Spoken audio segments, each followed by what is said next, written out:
What's up? Alright guys, we haven't done this in a while, but hopefully we're back. We're going to try it out. Hopefully that camera cooperates, and we'll wait for some people to join in, and then we'll get started.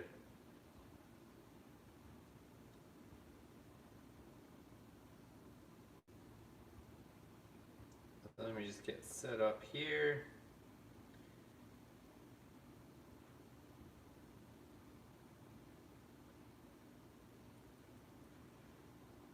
Alright, and I get comments coming up on this phone so that I can see what you guys are saying.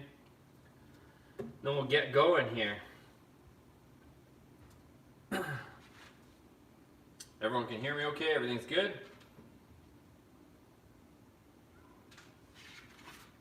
Alright.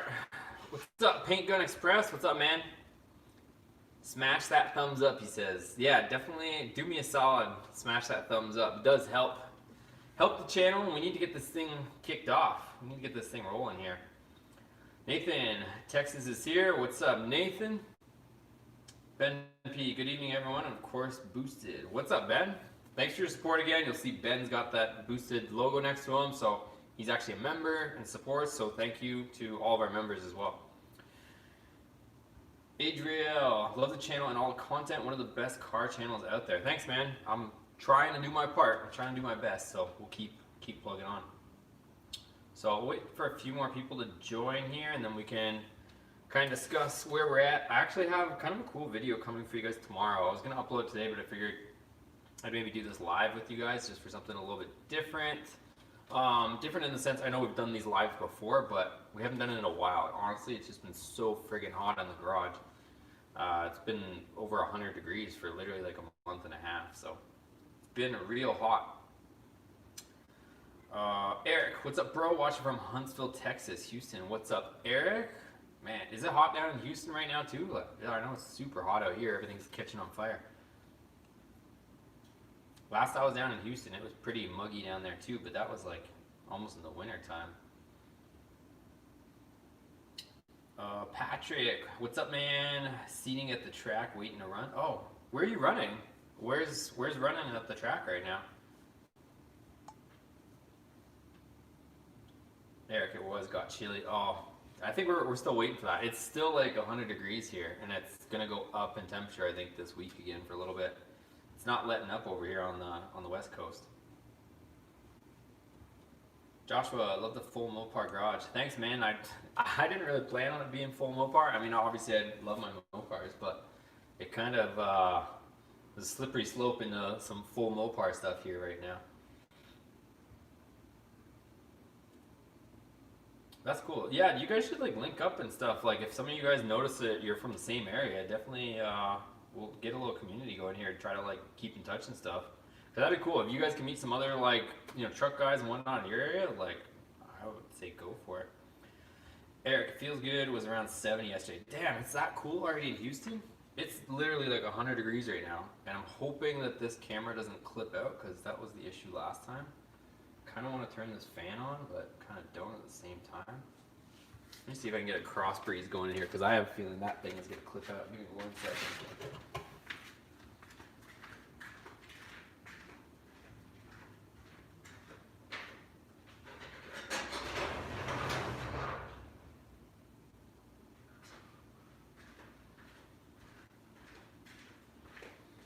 I don't know if that'll do it, boys, but we'll try. We'll try. I got this big ass fan here, but I have a feeling if I run that, you guys won't be able to hear me. But usually that freaking phone starts overheating, which I won't be surprised if it tries to do it. Let me unplug this. We'll try her. We'll try her. So I'll let a few more people join, and I'll kind of get into what I want to say, and we'll answer any questions you guys have too. Yeah, I wish it was freaking 70 degrees here right now. It sounds ridiculous to be asking for it to be colder, because I know it gets real cold up north, and I'm used to the snow and stuff, but it just hasn't let up. Yeah, I mean, we'll get into it more, but the reason why I haven't really tackled much on Jason's truck, too, is because it's freaking so hot out. Like, he hasn't come up for a few weeks, I think, just because it's too hot, waiting for it to cool down as well, so we can get cracking back on his truck, too. Ben, now that I finally made it to one of these streams, I finally got my Team BMS decal and a couple I ran a couple weeks ago, even though I got it back in October. Nice, nice. So he's repping the Team BMS. Yeah, if you guys want, like I said, you can support me by joining. Hit the join button down below. You might have to like close the live chat just to see it, but there is a join button. It says like join or become a member, and I'll send you guys some free merch and stuff like that too when you join. So definitely check that out. You guys get a windshield banner, you get Boosted Motorsports stickers, you get discount on a bunch of merch. Also, I haven't got it yet. No, I haven't got it. I just checked the mail.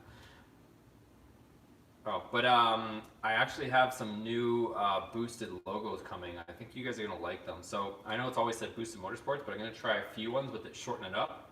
If you guys go on Teespring or you click the links below this video or any of my videos, you'll see the new design that I have. It just says boosted straight across, and it actually looks pretty trick. So I'm gonna, now that people kind of know like who we are and what we are a little bit more, I'm gonna shorten up the name a little bit because I think it looks pretty badass just saying boosted. So I know a lot of people just shorten it up, even when I'm out and stuff. They just call me boosted instead of the whole thing. So I'm gonna try and make a cool little logo and keep it shorter. But if you guys check out those shirts and stuff, I'm gonna have one here shortly, so I'll be able to show it to you guys. But I'm liking the new little design we got. Ohio Dragway 42. Oh, nice. So Patrick's out at the drag strip. Yeah, I'm guessing it's a little cooler over there. I'm still waiting for it to cool down over here, and then we'll definitely go to the drag strip as well. 1464. Pat, what's under your truck again? Let us know. I can't remember what your mods are. 81 Jorge, what up? Love the truck content. Shout out from Bryan, Texas. What's up, man? What's up? Thanks for joining us. Joshua, still sending love to that S2K. Yeah, if you guys have been watching and stuff, I do have the S2K, the S2000 for sale right now. So if any of you guys know the build better than anybody. There's no secrets on it. But if you guys, any of you guys want the S2000, I'm trying to make a little bit of room. If it doesn't sell, it doesn't sell. But if you guys are interested in it, it is for sale. So we'll see. Like I said, if it sells, cool. We'll replace it with something. If it doesn't, I might like fully build the engine so we can either throw some boost at it or you know, really start taking it to the track and stuff like that. So we'll see. Because track season's coming. Ironically, over here, track season is in the winter because it's way too hot in the summer. So track season is coming. Eric. Oh, Eric's talking to Nathan. Displaced Youper. Hello from Michigan. Low 50s here at night, 60s during the day. I know. I'm almost jealous, honestly. I'm waiting for it to cool down. I know what's gonna happen within the next like couple weeks, but like today I was driving around in the Dakota and it showed 100 degrees still on the overhead temperature thing. But and then another thing I was gonna tell you guys, or I'll tell you in a video or whatever, I'll tell you now, is remember did I show you guys in the video yet? Now I'm starting to wonder. It might be in the video tomorrow. You guys will see the relay. I thought the relay on the new fan controller was messing up, but it was actually the fuse. So it has like one of those fuses. If you guys remember, we swapped out the Hayden fan controller for a beefier one, or so I thought, and it had like a 2-post fuse, but that fuse is like, it's not a replaceable fuse. It's like 2 posts and then it has like a little breaker in it, but it's like it resets itself, if that makes sense. So it has 2 posts and you put your positive through it, but then it has like a little breaker that resets, and it kept resetting. So I'd be driving and it would be cooling, the fan would come on, and all of a sudden I'd see my temperature start to climb a bit, and I would pull over and check and the fan's not running. But then if I like short it out, like if I put my screwdriver between the 2 posts, it would actually start working. So for whatever reason that thing was acting up, but I'll update you guys a little bit more thoroughly in a video. But I ended up having to go back to, just for now at least, to like the 2-blade fuse. Like, I don't have it here, but you know what I mean, just a regular standard fuse. And now it's working again properly, but it's been a headache for sure, but we're getting it. Also, we got an alignment on this, which you guys will see in the video tomorrow, so you guys will see that. Todd, what do you have running back from the headers to the X pipe? I don't have an X pipe. So this is on the Dakota right now, it's like true dual. So you have the headers, and it's true dual. It's got 2 cats, and then it's all separate all the way back. So it's into a cat, and it goes into the Hellcat resonator, and then right now it is just a pipe all the way to the back, and that's what's on both sides, both passenger and driver side, so both banks. But what we're gonna do is where the Hellcat resonators are, we're gonna put the Hellcat mufflers or mid mufflers, and then we're gonna move the resonators to the back of the truck, and that should still give it a nice bark, but just kind of knock the edge off it a bit, because right now it's just a little bit too raspy for my liking. So we're gonna try and clean up the sound a tiny bit. Eric, I have a question. Have you tried out EQ cylinder heads? I have not. So I haven't tried out any EQs. Jason's truck has the IndyX heads. Mine just has stock heads with stiffer valve springs, and that's about it. So Jason has another set of Edelbrock heads, which I'm probably going to throw on something, whether it's his truck or mine or something, or a spare motor. But as of right now, mine just has stock heads with a cam with the stiffer valve springs, so we can so it accommodates the higher lift and we can rev it higher. The Kiln there, what's up, bro? What's up, man?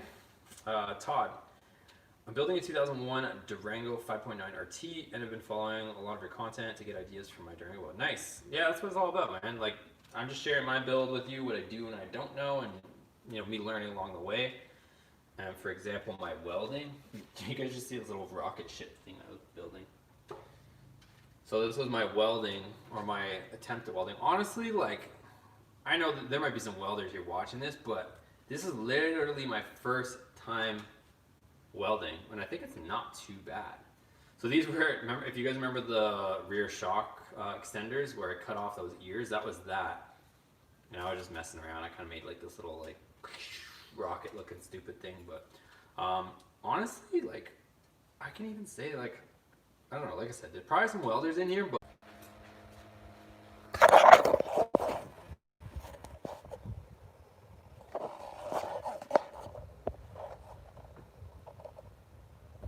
alright, like I said, it's so friggin' hot out, this thing just overheats. So, we're back. Apologize for that, but the cards were dealt with here. So let me set this up here. Same thing, I have to put this stupid camera in front of a fan, just so that it'll keep running. So whatever. We're inside the little office here that we do all the editing and all that stuff instead. So hopefully everybody can hear me okay. Like I said, I'm gonna try to keep the camera somewhat in front of this fan. Unfortunately or fortunately, it's what cards were dealt here. As long as this thing doesn't go flying, we should be okay. Give me 1 second. There, that's the setup. That's the setup. Okay, can everyone hear me okay? See me okay? Everything's good?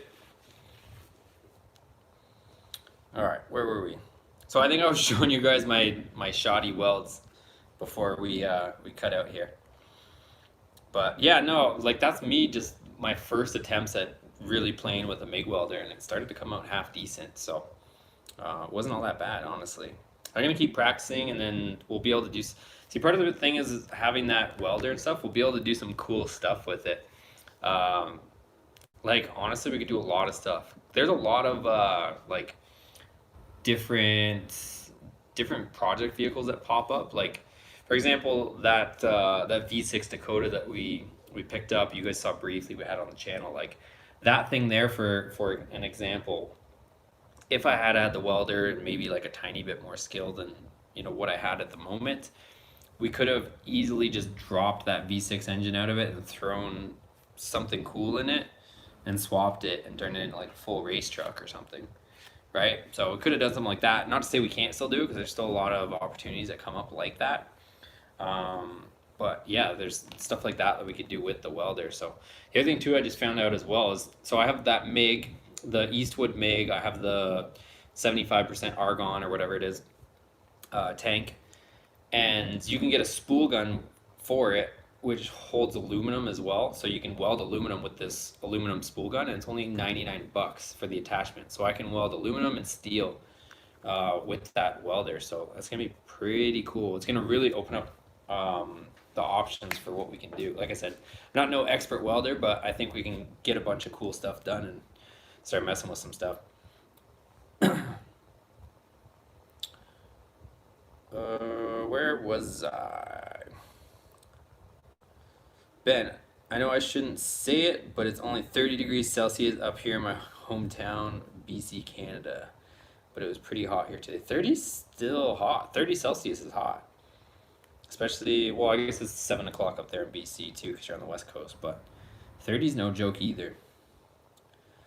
Joshua, track days would be awesome. Yeah, so we're gonna do a few things. So once, like I said, once the weather cools down, we're gonna start going to the drag strip with the Dakota. I know everybody has been asking me to take the Dakota to the drag strip and see what she's gonna run. If I had to guess, it's gonna be probably high 13s, low 14s, I think. I think that's what it's gonna end up being. Oh, I should show you. Sorry, probably look like I have ADD right now, but I did want to show you guys something, but I'll wait for a second. I'll wait for a second. Let me get through some of these comments.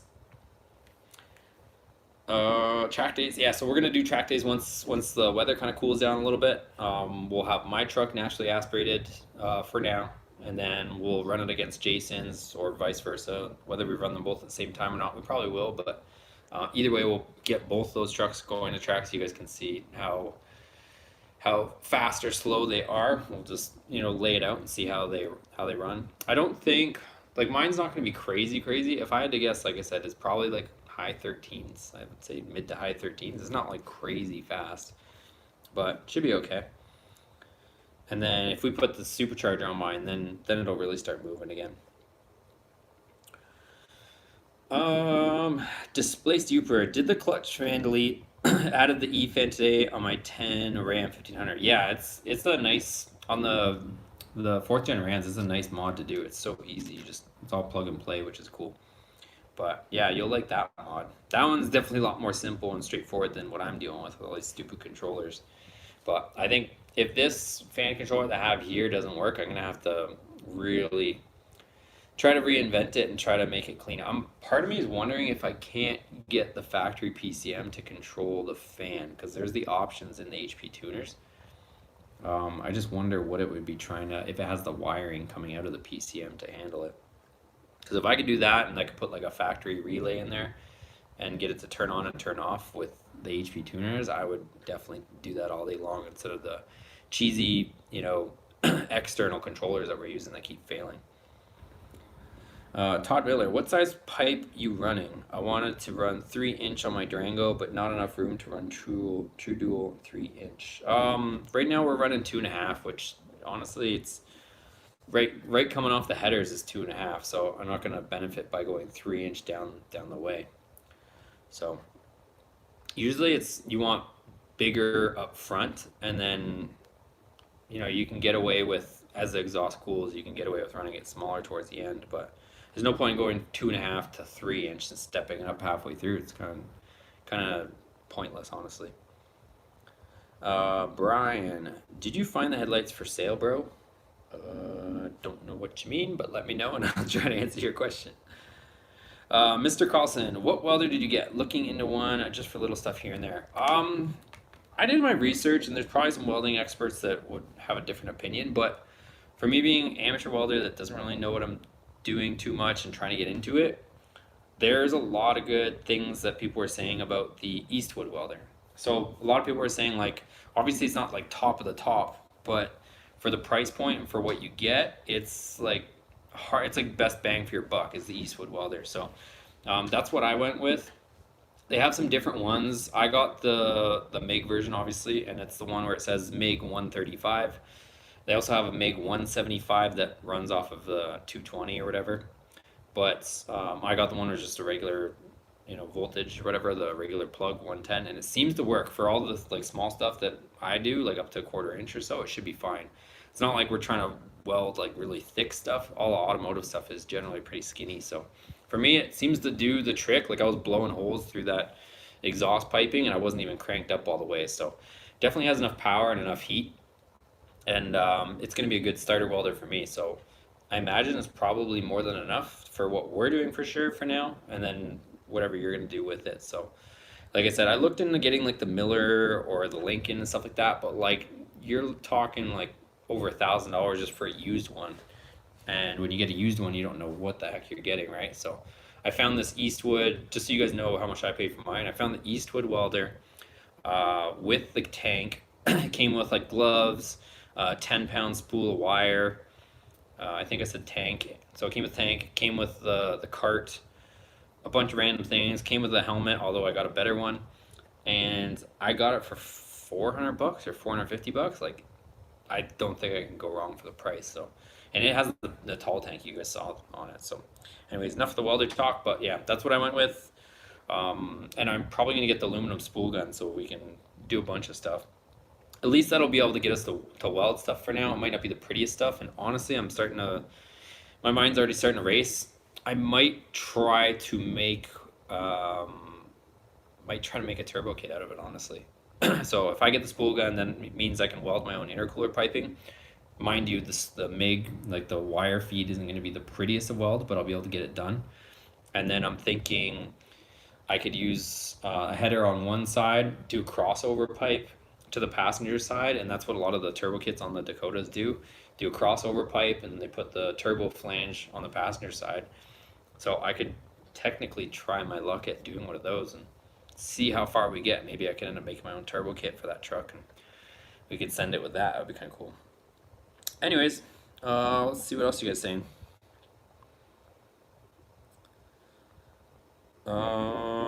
Ben, might be time to turn the big fan on. Oh yeah, I'm catching up to when you guys were talking when the camera died for a minute there.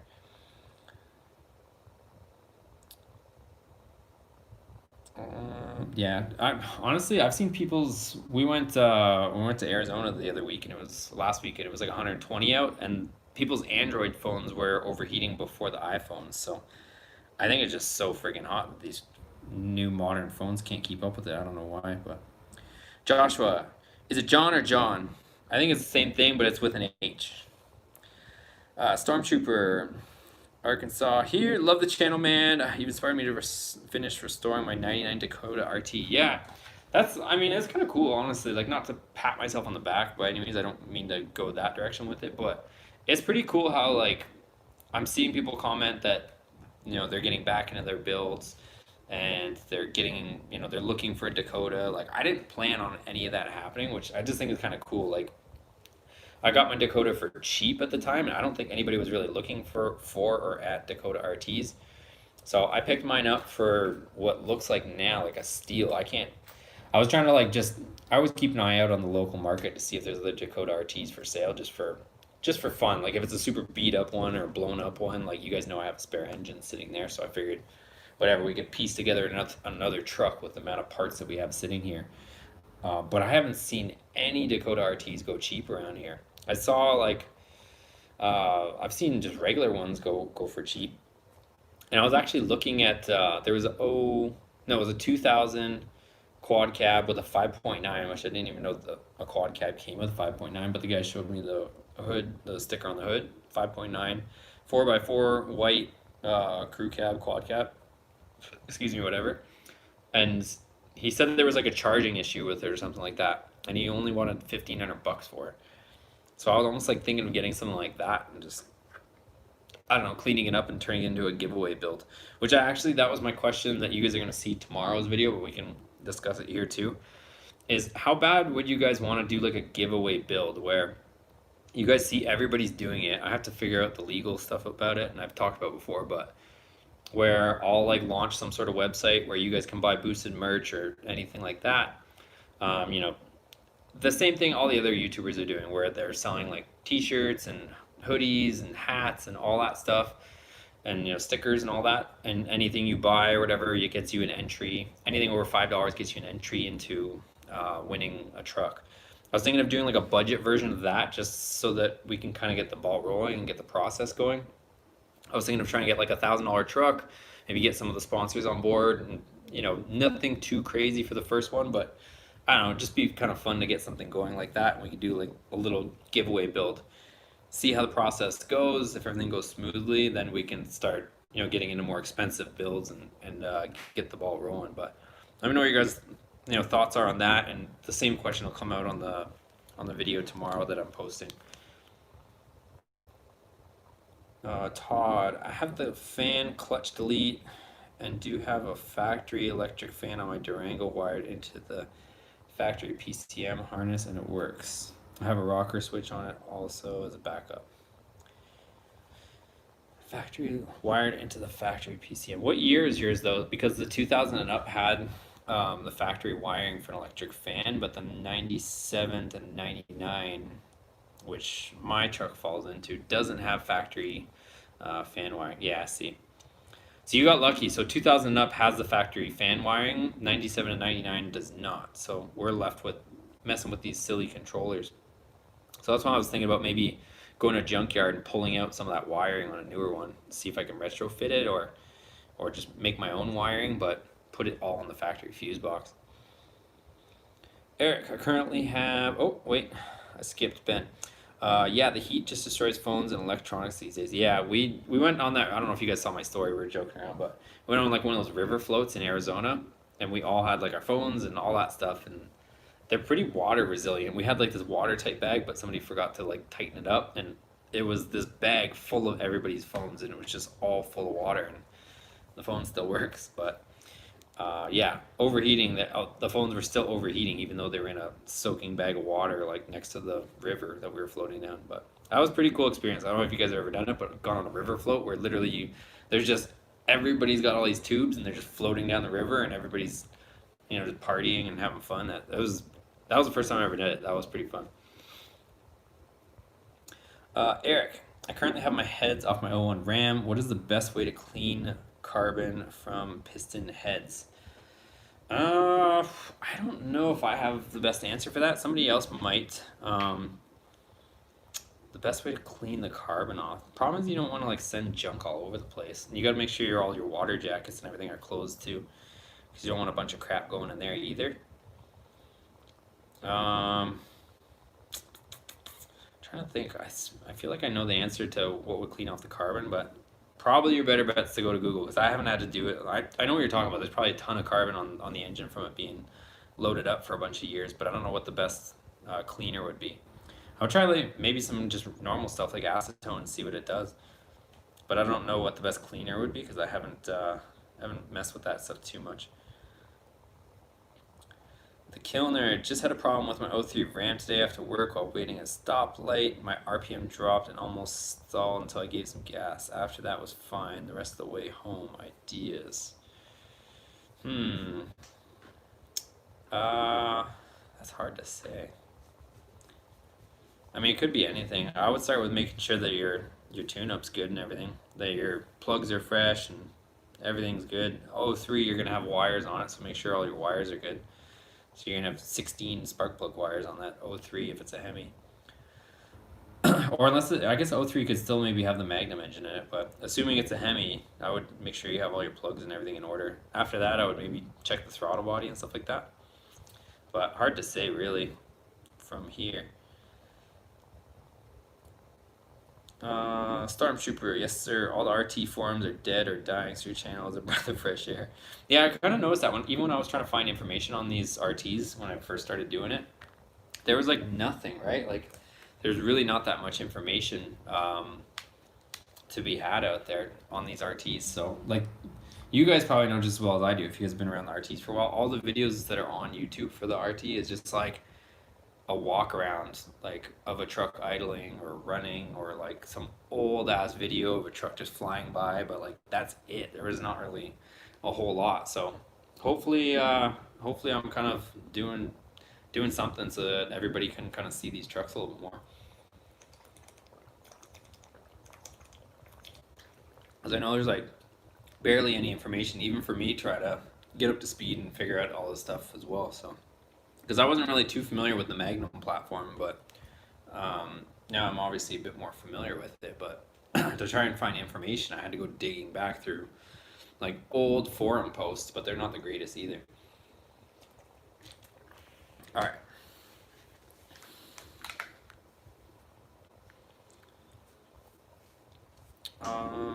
Bad Boy Toscano. What headers would you recommend for a 2012 Ram 1500 5.7? Money is not an issue. Baller! Damn, money is not an issue, he says. Give me some of your money. just want quality. Best ones, I think best bang for buck is usually JBA, but a lot of guys have been complaining about JBA lately. I haven't been one of them. I had JBAs and they worked well, but um, regardless of brand name aside, I would go with long tube headers if you can. If like you're not worried about like the emissions and all that stuff, go with the long tube headers if you are able to, because you'll be able to make more power than a shorty header. So I would say JBA long tube and go from there. But Gibson makes a good header. Yeah, like I said, just make sure it's long tube, whatever you got or get, and you should be all right. But yeah, just definitely go long tube. Skip the shorties if you're able to. Joshua, the giveaway would be nice, but you have to factor the business end of it. A lot of those channels have thousands, if not millions, of subs. Yeah, I'm trying to kind of battle with that too, and I'm still trying to figure this thing out. Like, I feel like our channel is decent enough that should get more views, but you guys can help me out too by sharing the videos, whether it's Facebook or forums or with friends or anything like that. Like, don't go spamming everybody, but if it's a decent video and you guys think other people will like it, share it, because then more people find out about the channel. More people that find out about the channel, then the better the channel does, and then I can start affording to do some different stuff. So right now I'm still just scraping by to try to afford all these different vehicles and mods and keeping the content rolling. So I enjoy it, but it'd be nice if I still didn't have to like work full time and do this. It'd be a little easier for sure. So yeah, if you guys can do me a solid, just give the videos a thumbs up if it's a good video. If it's not, give it a thumbs down. But either way, comment on it and let me know whether I did a good job or a bad job. But yeah, showing your feedback and stuff like that definitely helps the algorithm, whether it's good or bad. Just engaging with the videos and then sharing them with wherever you guys can, whether it's Reddit or any of that stuff. If you guys post up the video and stuff like that, because I can't do it personally, it won't let me. But if you guys are sharing them, then more people find out about the channel. It'll grow, and it'll be a lot better, is what I'm trying to say. But yeah, going back to the giveaway, I'd like to do it. That's why I was thinking of doing like a cheap one, right? Like, I'm not going to do like a $50,000 car giveaway, because obviously I would lose my shirt on that. But I was thinking like a cheap one, something that everybody could get behind. And everybody could enter. It wouldn't be too crazy to enter, but it would just be something fun to do. Nothing too crazy. I kind of want to get a blown up Dakota and throw like an LS or something in it. Something cheap and easy, but we'll see. We'll see. I know a lot of guys don't want to do it, but I mean, we still have the Magnum builds, the 2 Magnum builds, but if we bought like a blown up Dakota and threw like LS or something in it, or I don't know, it'd be cool. It would be cool.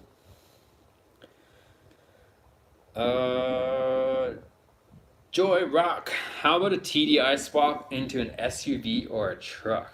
I could do that. The only thing with the Volkswagen stuff is even any TDI, they have a ton of electronics, and those things are not happy unless you have like every little module of electronics. Trust me, I know. Even the older stuff, like the 2001 Volkswagens, they have pretty advanced computer systems. If you don't have like all the different controllers and electronics, it won't run. So something to think about. But I guess you could always buy like some old junker and just swap it all over. But it'd be slow as hell, right? I don't know if everybody would be down with that. It'd be cool, but it'd be slow. Nikki Corona, I'm wanting to change my 2017 Dodge Ram headlights. What's a good website you recommend for parts? Honestly, I've been using Amazon a lot, just because it's easy. If I have a problem with stuff, I can return it easy. It's not like a huge thing. I usually use either Amazon or eBay. eBay is like my last resort because, for example, those like the Dorman latches, if you guys watched the last video, when I had an issue with the Dorman latches, to try to like dispute it or try to return something through eBay. Oh, the better example is those rear hangers. So the exhaust, or not exhaust hangers, the shock hangers or extenders. So you guys saw they didn't fit, right? So they didn't fit, not my fault. They fit like garbage, and I wanted to send them back. Well, ended up out of pocket on that, like $25. eBay dinged me $25 to send them back. I had to pay for shipping $25 for some crazy. It was a tiny little box. but eBay like made me click on something saying I'll ship it and it's gonna charge my account. So it charged me $25 to ship back the brackets that don't fit, that are not my fault. Versus Amazon, if I bought something like that from Amazon, Amazon would say, okay, it's not John's fault. These things don't fit, and they'll just give me a tracking number or a shipping label. I'll slap it on the box and away it goes. So that's the difference between the two, and that's why I like the Amazon stuff. It comes fast. It's usually here in a couple of days. Amazon's starting to get pretty competitive pricing, and if it doesn't fit for some reason, you can send it back, and it's not like a huge dispute. It's like taking something back to Walmart. It's like easy, right? So I don't know. If you're asking me, I'd say Amazon. Just make sure you shop the pricing. Make sure the price is still decent from Amazon before you purchase it. But I would go that way, honestly.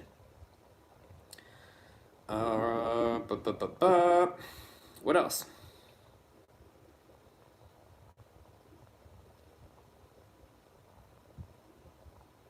Oh, how did I skip over Ben's comment? Ben said, I say take some time to see what you find at the junkyard. Plenty of electronics usually laying around, or at least lots of junk.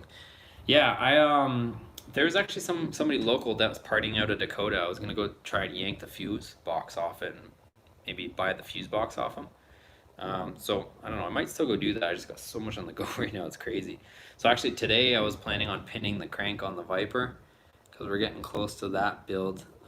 There's a bunch of loose ends I gotta kind of button up, and I'm waiting for a couple more things to show up. But you guys will see on tomorrow's video what's going on with the Viper build. So everything's still happening. We're still in order, but I kind of have to equip the car before I put the supercharger on. So I still got to put the wideband O2 sensor on, run all the wiring for the gauges.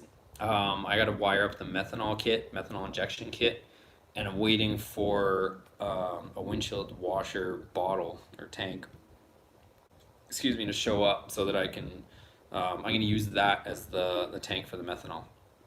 So for some reason my car doesn't have windshield wipers, windshield wiper motors, and no windshield washer bottle. It's just all gone. I don't know if it came like that from the factory or somebody took it out for whatever, but it's not there. So I had to order one of those bottles. So yeah, so I got to get the wideband O2 sensor all rigged up. I got to get the methanol injection kit rigged up, and I got to get the crank pinned. And then once those three things are done, then it's honestly only going to take like a day to put that supercharger on, because it's just intake manifold comes off, supercharger bolts on the top, tighten it all down, put the belt on, and I'm maybe making it sound easier than it is, but yeah, I think I could honestly have the supercharger on in a day once I get those other three things done.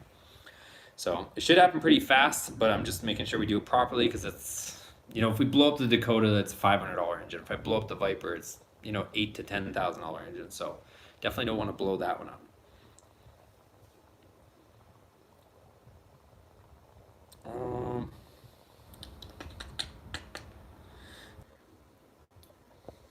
We're back. I don't know what happened. That wasn't me this time. That was YouTube's fault, all right? That was YouTube's fault. Phone didn't overheat. We didn't lose connection. Just decided to do that, but we're back. I think I was on Todd's question. So Todd said, it's definitely been a learning curve for me with the Magnum. He's a Chevy guy, can build an LS, but the 5.9 is in the dark. I was kind of the same way, because even when you YouTube stuff, there really wasn't anything to be found on the 5.9 too much. I mean, I'm not going to completely discredit other people if there was, but there really wasn't a whole lot to find on the Magnum. So hopefully you guys are, enjoying my trial and error efforts and showing you guys what my opinion is on the different parts and stuff like that, and putting things on. And I still don't think, obviously we're tinkering with a few different things, and we've got my truck, we've got Jason's truck, but I really haven't been overly, in awe over the platform on the Magnum stuff. It's okay. My truck sounds good. I like the way it sounds. It's definitely faster than it was, but it's not anything to write home about. Honestly, it's not crazy fast. If you did, let's put it this way, if I did, or you did, or anybody did as much work and time and parts that we've thrown at my truck or Jason's truck, if you threw that in an LS, you would be leaps and bounds above where we are right now with either one of those trucks. So it's not a very efficient engine for the size of it. If you did that to a 6-liter Vortec, you would be flying compared to what we're doing right now. Because you got to remember that truck is super light too, so you would be making a lot more power. Unfortunately or fortunately with an LS or something like that versus that Magnum is just like a bit of a turd. But I don't know. You know, learn from my experience, I guess. But I mean, I'm still having fun doing it, but it's definitely not no super fast truck, unfortunately. I mean, we'd be better off going with the Hemi stuff or doing something else to actually start making some power. But yeah, the Magnum's not exactly the easiest to make fast. I mean, you can make power. You could put some forged internals in that and boost it to the moon, but it definitely takes a lot more to get those things moving.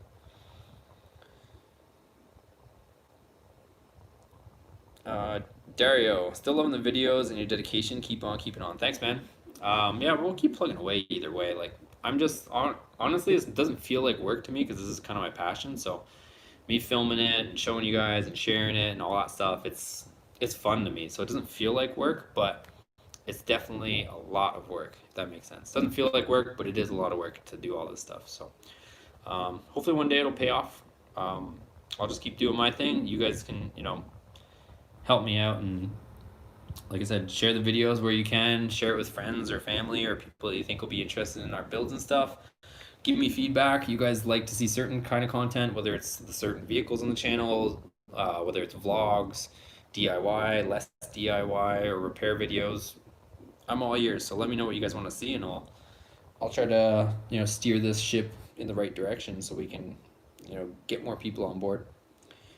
So tomorrow's video is a little bit different, and me and John were kind of kicking it. It started off me just updating you guys on all the builds and stuff and the cars and what's going on and what's going on with the Viper and the Dakota and all that stuff.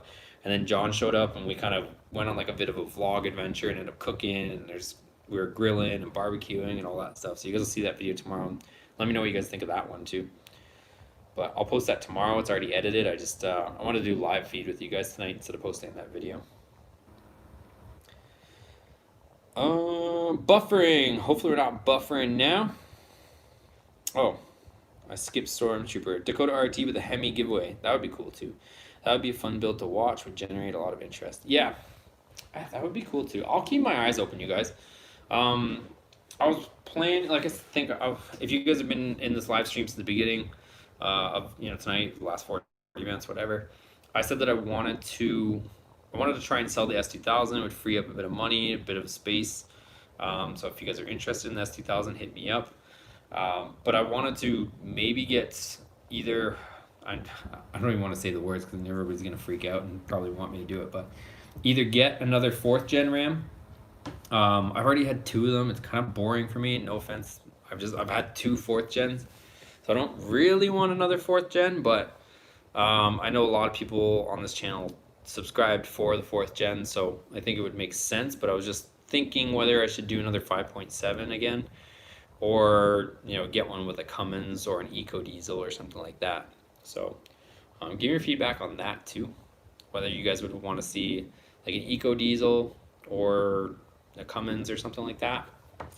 But I was looking like, I'll tell you guys the layout.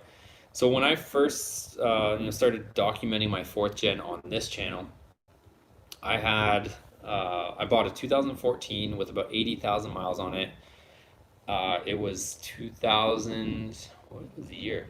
The end of 2015, almost 2016, but it was a 2014. 2014 Ram 1500 Sport, fully loaded. It had leather, heated seats, cooled seats, every single option that a Laramie had. So you guys remember my old truck, crew cab truck, 2-wheel drive. But I got that 2014, had 80,000 miles on it. I got it for like 21 or 22 grand at the time, which I thought was a decent price. But anyways, that's what I paid for that truck, that 4th gen that you guys saw before.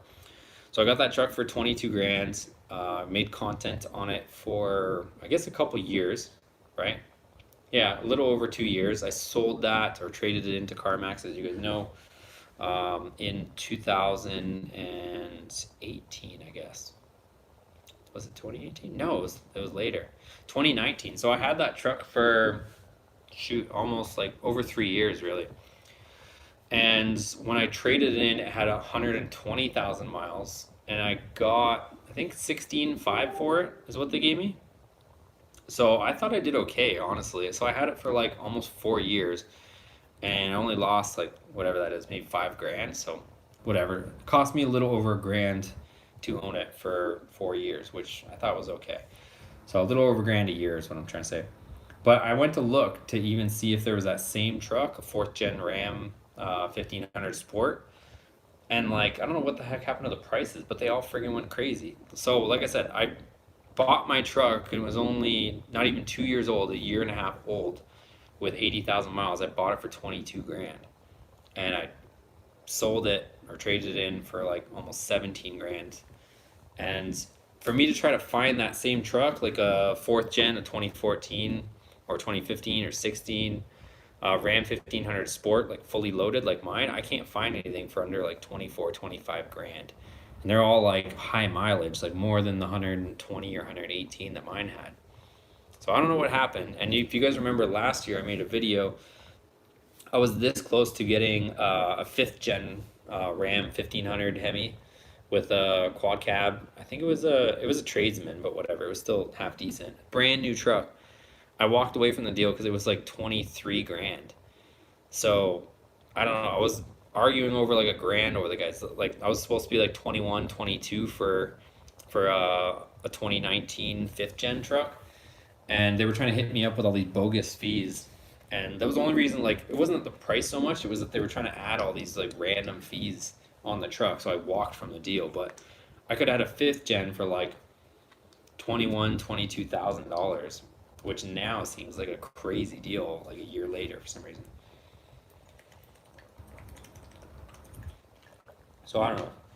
I do think, and I have a pretty big hunch that everything's going to crash pretty soon, like going into the winter. Not to turn this into a political debate and all that crap, but I think this winter the economy's probably going to take a tank. Maybe there'll be a lot of like scare on everything coming back and stuff, and everybody getting sick and all that stuff. So I think that's when things are going to take a turn. So I would think to buy something around then. Maybe we'll just kind of hold strong with the projects we got for now. See when things kind of take a dump, and then maybe grab something then. But right now, like I think somebody just commented that the prices are getting crazy right now. So I don't know what the heck's going on. It's crazy. Yeah, see, I'll head back to your questions too, but see, Chris just commented that he got a 2014 Ram 1500 Express for 23 grand.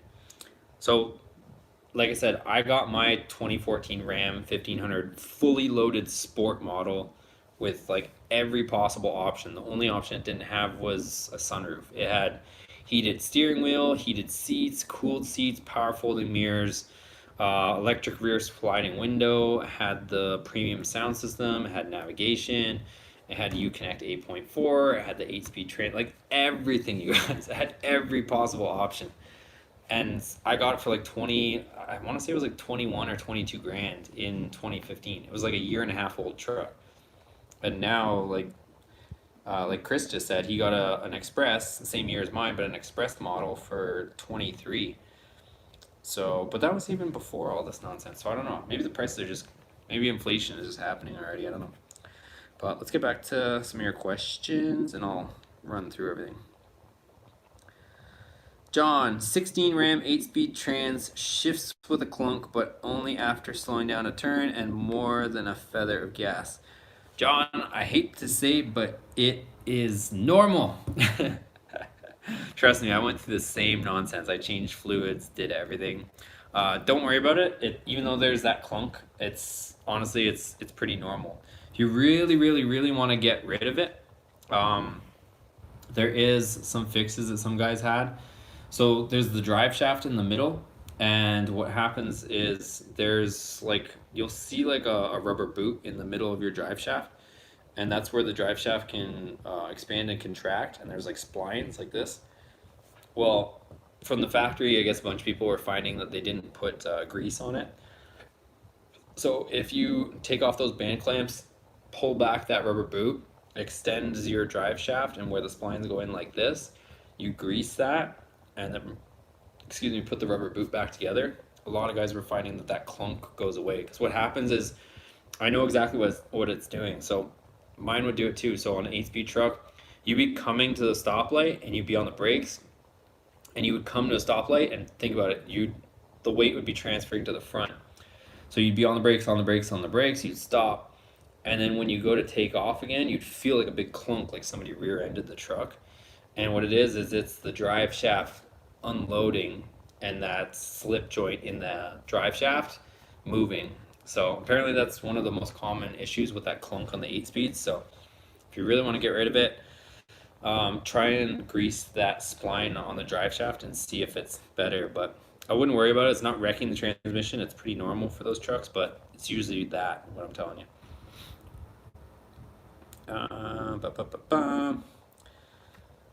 Todd, I bought mine over a year ago with a locked up engine and stripped it down, rebuilt it, and found your channel. Since then I've found an Edelbrock head swap with Spintech headers. Nice. So you got Edelbrock heads on yours, Spintech headers. Yeah, definitely doing the right stuff. I kind of want to do heads on mine next. I know Jason's got a few different sets of heads and stuff that we can maybe throw on it, but I think that would definitely wake it up for sure. But you definitely got the right mods going, that's for damn sure. Kilner, once the Viper supercharge, will race my stock rusty 03 4.7 Ram against her. Let's do it, man. Let's see what happens. Caesar, what's up, brah? What's up, Caesar? Hope all is well, man. Haven't seen you in a while. Todd, also I've done a Hughes air gap intake manifold and ported and knotted my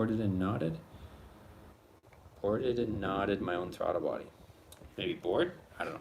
Ported and knotted his own throttle body. So you did something to the throttle body too. Nice. Yeah, air gap's pretty good too. I think the air gap makes a bit better torque than the M1 does.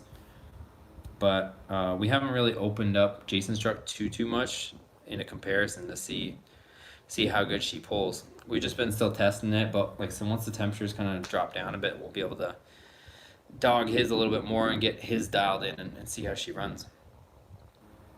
Darren's Mopar, my O2 Ram above rear view mirror is the digital readout for miles per gallon and direction. Also the outside temp. All work except for the temp stays stuck at 130 no matter what. How do I fix it? That's a weird one. I would have to say it's the temperature sensor is probably what it is.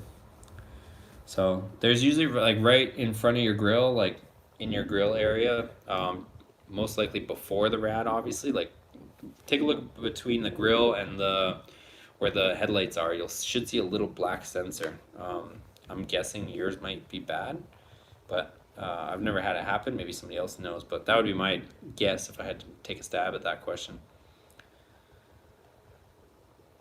Dario, another collab with custom black guns. Doing anything. That dude's a riot. Yeah, he's pretty funny. I haven't been out to Vegas for a while, and just with everything going on too. But once I get the Dakota, he's got. You guys can see if you guys haven't seen custom black guns. I think he changed his name to Custom Black Motorsports, but either way, or Hot Damn Motorsports. I don't know. He's changed his name, but anyways, regardless of what name you guys find him under.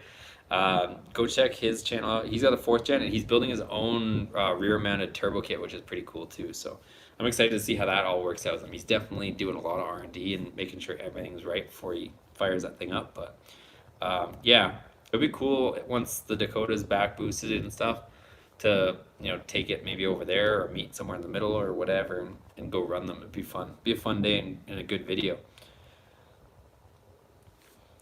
Dario, 4th gen Eco Diesel or Cummins?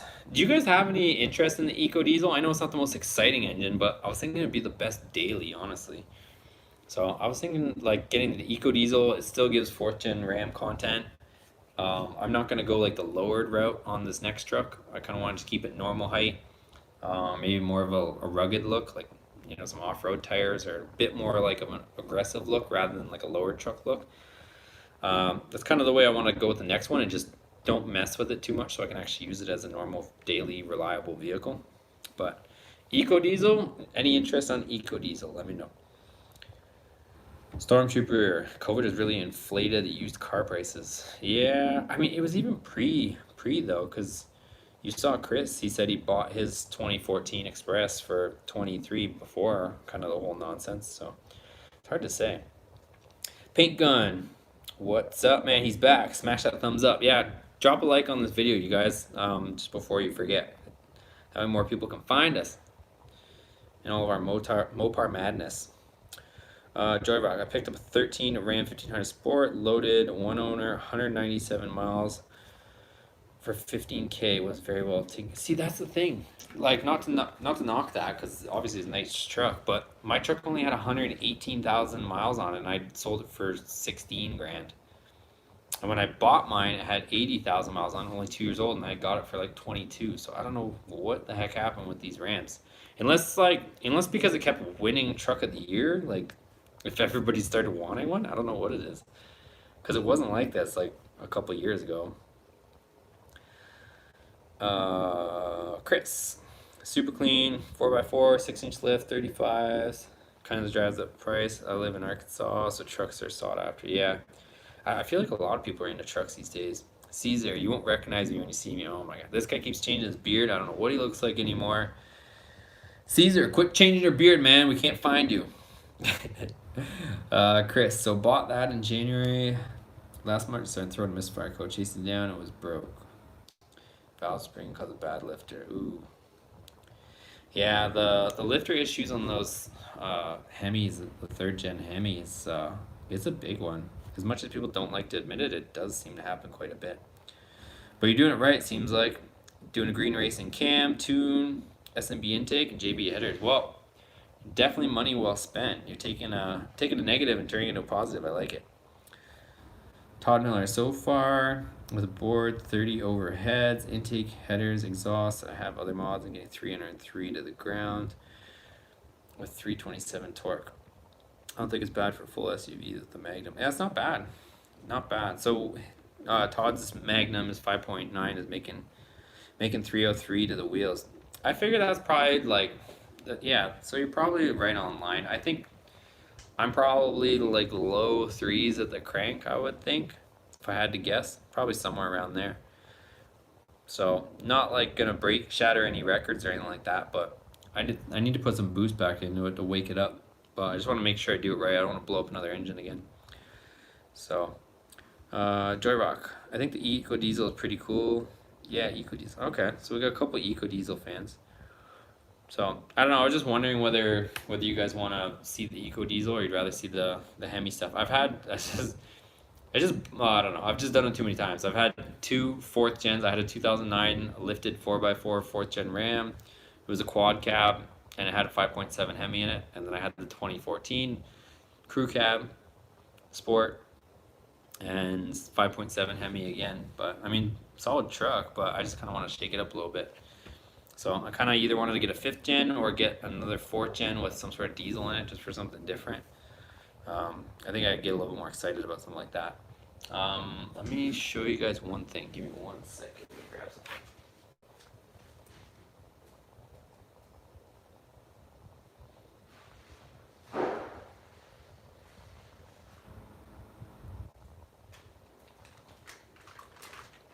Okay, so you guys may have saw my post on Instagram. 1 more left. So I got 3 of these in today. The 85 mil throttle body, since we're talking about all Hemi stuff. I have this last one left. So if you guys want it, get a hold of me. 85 mil true bore throttle body. If you guys see it, I've talked about it on some of my videos. So we take a stock throttle body and we bore it out as much as we possibly can without compromising any strength. So we go as big on this puppy as we possibly can. So you can see it's like super thin. So we take it down all the way, but it's still the factory throttle body, so you don't lose any reliability or anything like that. I've made a bunch of videos on this stuff before, but I've been trying to make these for you guys, but it's not like a super fast process. But as you can see, she's bored out. So we bore all the way through, so it gets fully disassembled. We send the bore all the way through, and then we have this custom machined plate, which is larger than the stock one. So this plate is actually bigger than the stock plate, so there's a custom machined plate, throttle plate as well, that matches the new bore size, and it's right through. So a lot of the other throttle bodies you'll see, they keep the stock plate, and then they just like poured it up into it. So they just kind of create like a funnel up into it. But this one actually lets more air in all the way front to back. She's bored all the way. So I have one more left. If you guys want that, fits 2013 to present. So I have it. It fits 5.7 to 6.4 Hemis if you guys are interested in that. So I have one more left. 2 of them are already sold. And it actually comes with 2 Boosted Motorsports stickers as well. So you'll get 2 stickers. You'll get the throttle body. I got one more left. And yeah, they're all sold. I usually get a few done every like few weeks or so, but it's kind of like I said, it's not like the quickest process, so it's not like my main thing, obviously. So just trying to help you guys out because I know a bunch of people wanted them too. So hit me up if you want one. Kilner, what about a Power Wagon? That could be sweet for the channel. I don't know, I kind of want a normal truck. I'm not trying to be basic or anything, but I just want a truck where I could use as daily. I can tow with it. I can get a boat. I can tow one of our cars or trucks to the track. What would be really ideal is, like I said, I want to get a truck and not tinker with it too much so that I can actually use it to tow. So I want to get like a normal truck. You know, we'll do some nice cosmetic stuff and like some small things, but don't go too crazy with the mods. And that way we can set up the truck. Like we can set up the Dakota. It can be supercharged. We put the slicks on it and we tow it to the track. I don't have to swap tires. I don't have to, do any nonsense. I got somewhere to keep my stuff. Because the way we've been going to the track for the longest time is we would drive the Dakota there. I'd have to swap my tires, my rear tires, and have a jack and all this stuff piled in the parking lot and just for somebody to steal. So I don't want to always do it like that. I want to get a trailer, be able to tow the truck to the track, fully prepped, ready to go. You just unload it, run. If it breaks, you just put it back on the trailer, and that's kind of the way I want to do it. So that's why I want to get a normal truck. The Dakota, I can't tow another truck or car with it because you guys know the tow capacity of Dakota. SRT10 is a 6-speed manual, and I can't tow with that thing. So that's why I want to get a normal truck. So I got some plans. I think that would be good. I'm just trying to decide, what would be ideal. Chris, so the repairs mods turned my $23,000 truck into a $30,000 truck. Still gonna be cooler than any $30,000 truck I bought at the lot. Yeah. No, I mean if you're turning in your own, like that's the best way to do it, right? Kilner, sounds sweet. Chris, Todd, I agree with the Power Wagon. Chris, I bought a QTP cutout that's sitting in the garage right now. Based on your videos you made of yours, should allow that cam to say, yeah. The electric cutouts are cool, man. I kind of want to put. There's a company supposed to be sending me dual cutouts, 2.5 inch. And what the heck keeps happening? They keep asking me about sending them, and then they never come. So I don't know. I might try reaching out to different companies, see about doing that. John, suggestions on removing the door pillar vinyl. Yep, I have a video on that. If you guys search it, that's probably the #1 video of me removing the vinyl off of 4th gen RAM. But yeah, use a heat gun, take it off, and then use Glue Gun, and you'll get all the glue off. So check out that video I have of it. I show exactly how I took mine off my 4th gen. But I don't know. We'll see what comes up. I don't mind buying a truck that's messed up, honestly. Like it's the same as what Chris did, like buying a truck and then having to fix the engine or something like that. I don't know. I might do something like that, or maybe we'll get something that's been in a wreck or something. There's a couple trucks right now. There's a 04 Ram 3500. It's not a dually, but it's a 3500 quad cab with a Cummins in it, and it has some sort of ejector issue. They're asking $6,500. It's pretty cheap, honestly. But I don't know how bad of repairs it would end up costing us. That's the only problem. So I don't know. It's pretty much what I wanted to talk about. So, like I said, tomorrow you guys will see a bit of a vlog video. If you guys want any of these stickers, hit me up. I've got the Boosted Motorsports stickers. I got a few different colors. This is like that chrome color. Doesn't look like it, but I promise it is underneath here. If I peel this back, you guys will see. You guys will see. Ready? There we go. So there, I got that chrome color you guys see, that gasoline chrome that you guys have seen on my vehicles. Got black, and I got white. I pretty much have all the major colors. We got blue, and I do have red as well. So if you guys want any Boosted Motorsports stickers, hit me up. $5 each shipped, and then each sticker in that same order additional is a buck extra. So I'm not getting rich off these. I just want you guys to have these if you guys want them and you guys support us, whatnot. Get people involved, let people know about the channel, you know, the Instagram page, all that stuff, and we'll get things cranking. So if you guys want this, email me, direct message me on Instagram, send me a message on Facebook, however you guys want to get a hold of me. There's a bunch of ways to get a hold of me. And then, yeah, just I'll get you hooked up with some stickers. I got a bunch. Or, like, honestly, you guys, the cheapest way to do it, not to try to be a salesman here all of a sudden, but if you guys click the join button, I give you guys a bunch of those stickers. I give you a windshield banner, and I give you the discount codes for all the merch too. So it's like, it's almost more of a bargain to just sign up and become a Boosted Motorsports member. And I give you a Team BMS sticker as well, Team Boosted Motorsports sticker, as well as I'll throw in a handful of those. Usually everybody that's become a member knows I just throw in a bunch of stickers into a package and I send it to you guys. So if Ben's still in the chat, he knows he got a windshield banner.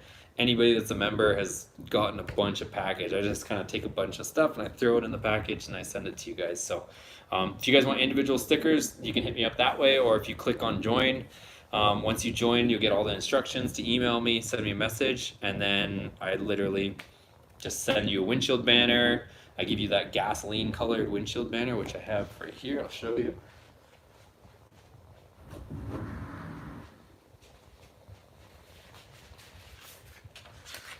So I have these huge windshield banners. I have one in white. You see it's massive. Same as the one that you see on the Viper and the Dakota and stuff. Or I have it in this big gasoline color that you guys just saw. That like chrome color one. But you guys get this all in the join button. So like I said, I hook you guys up if you guys hit the join button, the platinum. So there you can see. So see, it's that kind of flashy gasoline chrome. Huge sticker, you guys. I give you that. I give you the other stickers.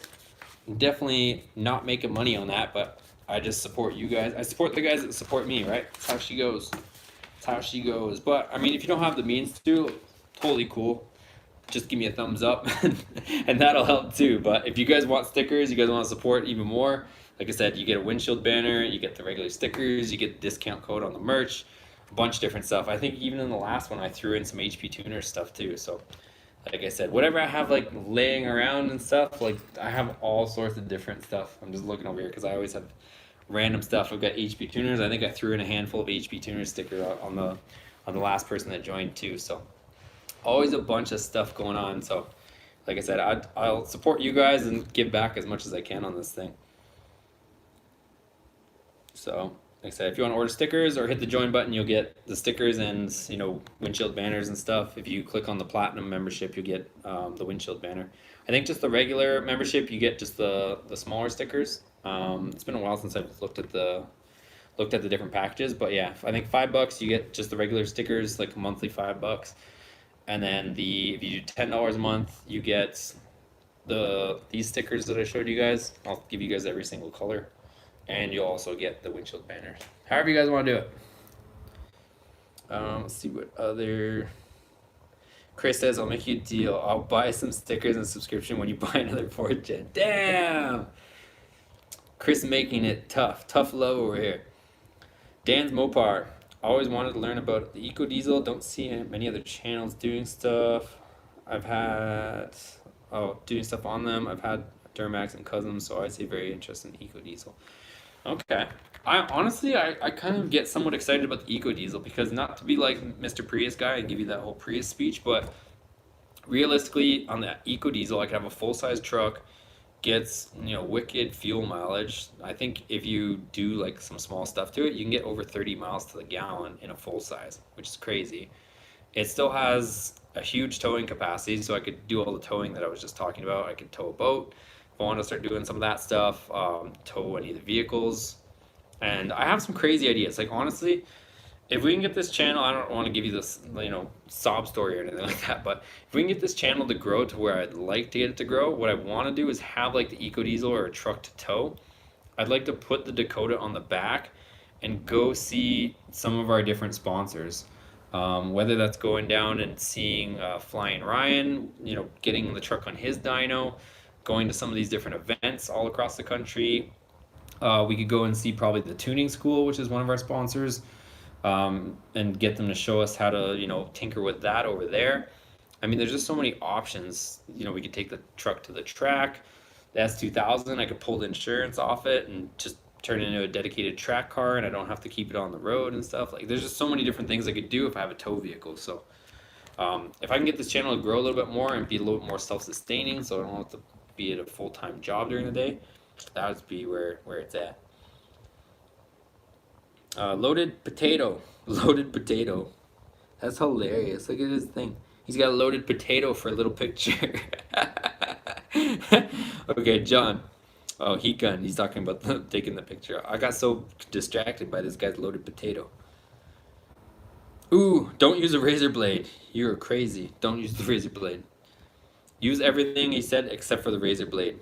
Just use the heat gun. You can just pull the adhesive off, the sticker off. And then once you get it off, then just use Goo Gone and the glue will come off. Don't use a razor because it's actually painted surface, so you'll nick up the paint. Mark D, random question, but had me stuck today. Anyone know how to adjust projector headlights left to right? Does this depend on how the bulb is seated and clocked within the housing? I don't know if I've had to adjust them left to right. I think there's only up and down. I don't think there's a left to right. I could be completely wrong. I haven't had to mess with it, to be completely honest, but if you Mark, when you pop, this is on 4th gen, I'm assuming, right? Pop the hood, and you'll see where your headlights go. You'll have to probably take off that stupid plastic cover thing. But if you pop it off, you'll see stamped in, I'm going off of memory, but you'll see stamped on your rad support there where the headlights go.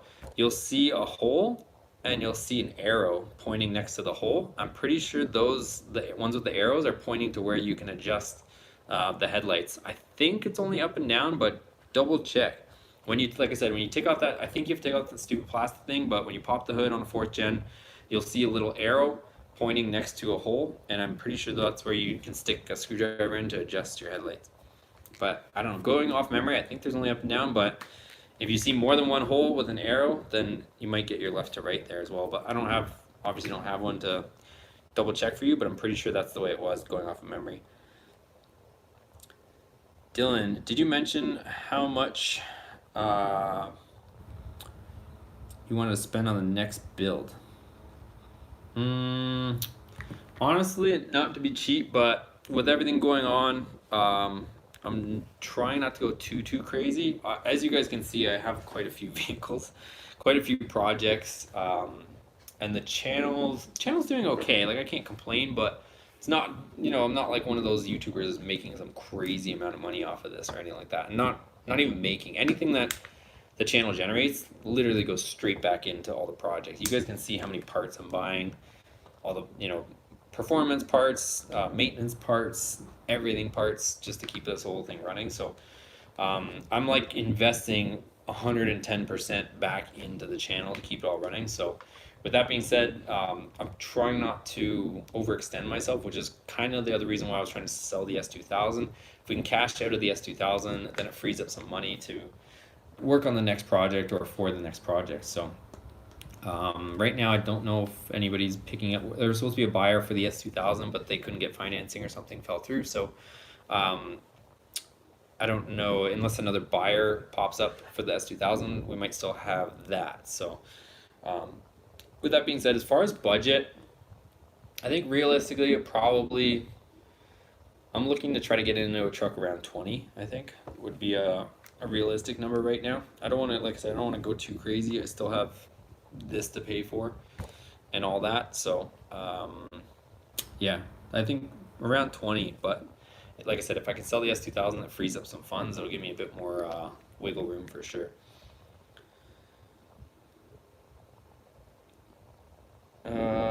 John J. I tried a heat gun but left an ugly pattern. Don't worry about the ugly pattern. By the time you get it off, heat it up as much as you can. Leave your truck in the sun, heat it up with the heat gun. Just pull it off slowly, get as much as you can off. You're gonna see an ugly bunch of glue sitting there. Spray the crap out of it with Goo Gone, let it soak, and then just keep working at it. It's not fun, but it works.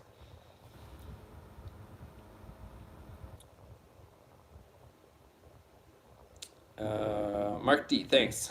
I did find an up and down. Maybe there just isn't a left or right. Thanks anyway. No problem, man. Like I said, if I had one, I would take a look, but I don't have one of those 4th gens in front of me. Dick has arrived. I'm late to chat. Are you buying a Corvette? If I can sell the S2000, I will consider buying a Corvette, but still stuck with the little S2000. So can't get any more useless vehicles right now. We got too many. And I say useless in a funny way. So we have the S2000, which is a 2-seater. Do you guys know that I only have 2-seater vehicles right now? It's pretty stupid. I have the S2000 is a 2-seater, Dakota's a 2-seater, Viper's a 2-seater, and the SRT10, don't even call that a 3-seater because there's no way. It has a jump seat in the middle, but it's got a shifter there with the center console. It's a 2-seater. Even though it's got 3 seat belts, it's still a 2-seater. So I have 4 useless vehicles. So I need to get something more practical and something that has more than 2 seats. So that's where we're at with the whole thing. But I'm just kind of being patient. We'll see what pops up. And in the meantime, we'll keep playing with all our projects here. Loaded potato. Do you still have the LED headlights in the Dakota? Yeah, I do. I really like the LEDs that are in the Dakota. I don't know what happened to JDM A-Star. Hopefully they survived this whole shutdown thing because they kind of disappeared a little bit, honestly. So hopefully they made it through. I know a lot of small businesses weren't doing too well, but I haven't heard from those guys in a while.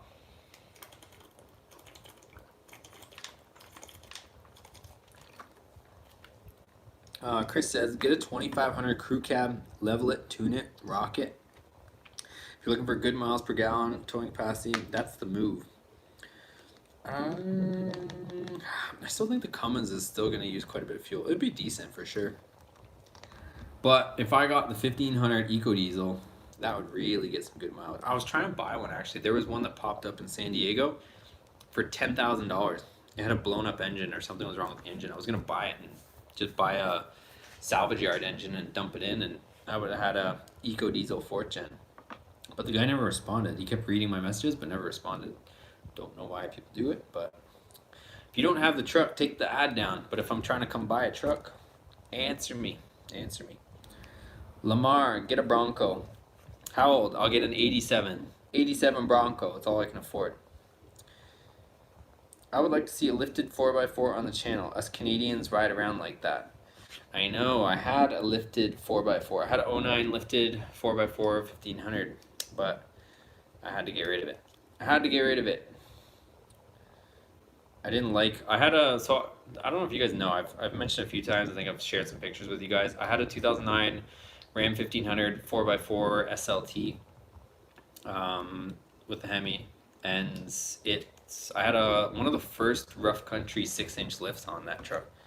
So I had 6-inch lift and I had 35s on it. I could have easily fit 37s. And it looked cool. It drove like, the suspension had some, felt nice like that. But man, that thing was like a handful to drive. It didn't drive like it did stock. With stock, you could drive with like 2 fingers on the steering wheel. When you put those 35s and lift kit on it, it was like driving like this the whole time. You hit something in the road and it would go this way and go that way. It's like you're wrestling the thing the whole time. So I sold it after that. It looked cool. Actually, somebody wanted the truck real bad, so I sold it to them. But I don't know if I would do it again. I probably would get a 2500. I feel like 2500 would handle the lift a little bit better if I was going to do that again. So, Cummins swapped Dakota quad cab. Damn, that'd be pretty crazy too. That would be pretty crazy. All right, guys, I'm gonna wrap up this live. I think, anyways, a lot of people seem to be joining right now, though. Is there anything else you guys want to know about the different projects or what we got going on? Let me leave you with that. I'll try to answer some of those questions. Joel Garcia, what's up, man? I have a 2014 4th Gen Ram RT and my right mirror doesn't fold in and out anymore. Would you know where to get a replacement, or is it just the little motor? That's a... I don't know. I don't know if there's a fuse for electric motor. I would maybe try checking to see if there's a fuse. Checking if there's a fuse. But yeah, I'm gonna try to, like I said, I'll try to do these live streams a little bit more. I like to do them in the garage because at least you guys can see the projects in the background, but the weather doesn't really want to cooperate in that sense. But so I guess we'll do them in here. I'm gonna try to figure out the computer so I can live stream and I can share a screen with you guys, which I kind of want to do. I want to do next. I think that'd be pretty cool actually. It's to live stream with the screen share, so we could actually like. I think it'd be pretty fun because I could be, talking to you guys and I could show you my screen and we could actually go like shopping for a truck or something. Or you guys can send me pictures of your truck and we can rate them and stuff. And I'll try to, I don't know, I'll try to get that set up because I think that'd be pretty fun actually. Is to go like kind of live shopping and look at some of the prices of trucks and stuff like that and do that. So let me work on that this week. I'm going to try to get that done this week so that next Friday we can have a cool live stream. And we can, how we were talking about the 4th Gen Rams and the price and stuff, we can actually go and look at some of these different trucks and see what people are charging and do it live. I think that'd be fun. Kilner, as far as the Viper, today I wanted to pin the crank, but I kind of ran out of time. So I'm going to do that probably in the morning. I'm going to pin the crank on the Viper, and I might try to get the wideband O2 sensor on tomorrow as well. So if I get those two things done, I'm pretty close to being able to put the charger on because I have all the other parts. I just got to kind of throw it on. So like I was mentioning, it should only take honestly like a day to throw the supercharger on because there's not any piping really. It's just all in that self-contained unit. So take the intake manifold off, put the supercharger on, put the new fuel rails on with the injectors, load the tune. She should fire up, and then we'll be having to do the tuning and all that stuff. But should be pretty close. So once I get the O2 or the wideband O2 in there, like I said, pin the crank, get our methanol kit all set up and wired and plumbed, then it should be pretty good. So anyways, it's gonna be it for today's live stream. You guys have a good weekend. If I don't hear from you or see you guys, and if you guys want, like I said, I got one last of these throttle bodies. I got 3 in today. And 2 of them are already sold. So I got this one last one. So if you guys want this thing, hit me up. I'll send you 2 stickers with it as well. Like I said, fits 5.7 and 6.4 Hemis, 2013 up. It'll fit. So hit me up. You guys know how to get a hold of me. DM me on Facebook, Instagram, or email me boostedmotorsports88@gmail.com. And that's it. Alright guys, we'll see you guys on tomorrow's video where I'll do a little vlog for you guys and let me know what you guys think. Make sure you give this video a thumbs up before you take off. We'll see you guys in the next video.